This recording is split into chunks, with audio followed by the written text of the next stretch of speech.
बोले राधा कृष्ण भगवान की जय। कार्तिक महात्म के अष्टम अध्याय की कथा प्रारंभ होती है।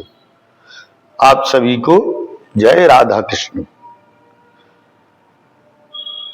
कार्तिक मास के व्रत की उद्यापन की विधि अब आपको संक्षेप में सुनाते हैं। ये नारद जी ने कहा, कार्तिक मास शुक्ल पक्ष की चतुर्दशी के दिन इस व्रत को पूर्णता मानना चाहिए। विष्णु भगवान की प्रसन्नता से निमित्त उद्यापन करें। तुलसी के ऊपर सुंदर बंदरवार सहित 4 दरवाजे स्थापित करें। पुष्प है, चंदुवा है आदि से सुशोभित होकर मंडप आदि का निर्माण करें। मृतिका से बनाए हुए पुण्यशील, सुशील, जय, विजय इन 4 द्वारपालों को पृथक पृथक पूजा करें। 4 दरवाजों पे 4 ऋग्वेद, यजुर्वेद, सामवेद, अथर्ववेद 4 वेदों का भी पूजन किया जाता है। इनके लिए सबसे पहले एक सुपारी, पुंगीफल, उस पर कलावा, मौली या रक्षा सूत्र बांधकर लपेटकर 4 दरवाजों पे 4 कलश जिसमें आम का पत्ता है, श्रीफल आदि रखें। 4 द्वारपाल पुण्यशील, सुशील, जय, विजय नाम के इनका अलग अलग पृथक पृथक पूजन करना चाहिए। तुलसी के जड़ के समीप सर्वतोभद्र को पंचरत्न में सुशोभित करके बनाए। उसके ऊपर पंचरत्न और नारियल के सहित कलश को स्थापना करें। उसके ऊपर शंख, चक्र, गदा, पद्म और पीतांबरधारी भगवान विष्णु, माता लक्ष्मी सहित का पूजन करें। व्रत इंद्रादि लोकपालों के मंडप में पूजा करें। द्वादशी के दिन भगवान जागे हैं। एकादशी के दिन हम भगवान को जगाते हैं। द्वादशी के दिन भगवान जागते हैं। त्रयोदशी के दिन भगवान देवताओं को दर्शन देते हैं और चतुर्दशी के दिन देवताओं ने भगवान की पूजा की है। इसलिए चतुर्दशी 14 जो है व्रत माना जाता है। प्रसन्न चित्त होकर उस दिन हमें उपवास करना चाहिए। स्वर्ण, चांदी आदि की प्रतिमा से 16 उपचार तथा नैवेद्य से विष्णु भगवान गुरु जी की आज्ञा के अनुसार, गुरु के कथन के अनुसार, श्रेष्ठ ब्राह्मण के कथन के अनुसार हमें वैदिक मंत्रों से प्राणक और औपचारिक मंत्रों का पूजन कर सकते हैं। नाना प्रकार के गीत वाद मंगलाचरण से रात्रि में जागरण करें। प्रातः काल नित्य क्रिया करें। चित्त से होम, मन प्रसन्नता के लिए होम करे। ब्राह्मण को भोजन कराए, यथाशक्ति दक्षिणा दे। ऐसा करने से वैकुंठ 14 का व्रत पूर्ण होता है। नरक वैकुंठ में जाता है। जो नर है वह भी वैकुंठ में जाता है।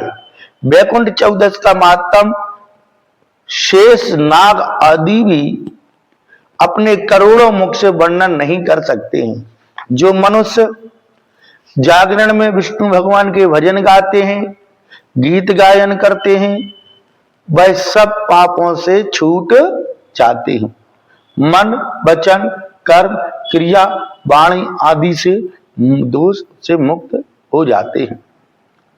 भगवान के हरि कीर्तन करने से, गीत गायन करने से, जागरण करने से अनंत फल प्राप्त होता है।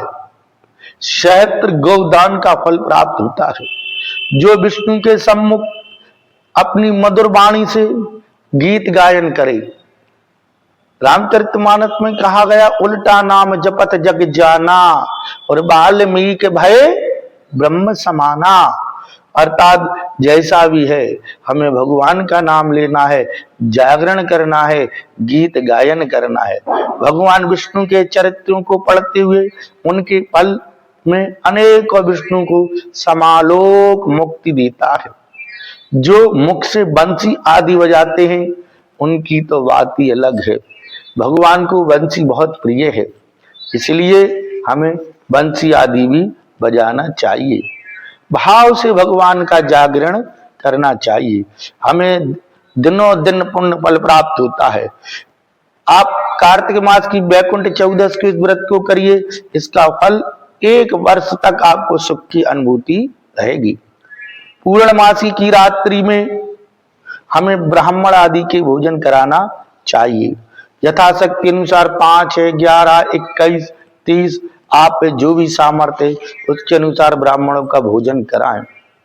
विष्णु भगवान से वर मांगे, हे प्रभु आपने संसार के कल्याण के लिए इस पृथ्वी पर अनेकों बार प्रकट हुए हैं। इसी प्रकार हे प्रभु मैंने इन तिथियों में दान, होम, जब कुछ भी बना वो किया, उसे अक्षत फल प्राप्त हो। इस कारण खीर से ब्राह्मण के द्वारा या आगे भी मैं आपको बताऊंगा, श्री सूक्त के पाठों से 16 आहुति दें। महालक्ष्मी च विद्महे विष्णु पत्नी च धीमहि तन्नो लक्ष्मी प्रचोदयात। इस महामंत्र का नाम लेके श्रीम श्री नमः महामंत्र से खीर की आहुति दें। देव देवा से विष्णु देवता प्रसन्न होते हैं। ब्राह्मण को दक्षिणा देके प्रणाम करें। फिर विष्णु भगवान की पूजा करते हुए देवताओं की पूजा से, श्री तुलसी और कपिल गांव की पूजा करने से कार्तिक व्रत स्त्रियों को परम आनंद मिलता है। व्रत के उपदेश करने वाले जो 1 माह तक हमें कथा सुनाते हैं, उनके आभूषण आदि देकर उन्हें ब्राह्मण से प्रार्थना और क्षमा मांगे। आप लोग भगवान के परम धाम को प्राप्ति होगी। 7 जन्मों तक के पाप नष्ट हो जाएंगे। संतान दीर्घायु होगी। आपका सकल मनोरथ होगा। लोक और परलोक में आपकी यश और कीर्ति बढ़ेगी। मेरे द्वारा किए गए देवताओं ब्राह्मणों का आदि मैंने जो पूजन किया, सत्कार किया, उसका फल हमें हमारी संतान को मिले, हमारे परिवार को मिले। ऐसे ही करते हुए हमें इस व्रत को करना चाहिए।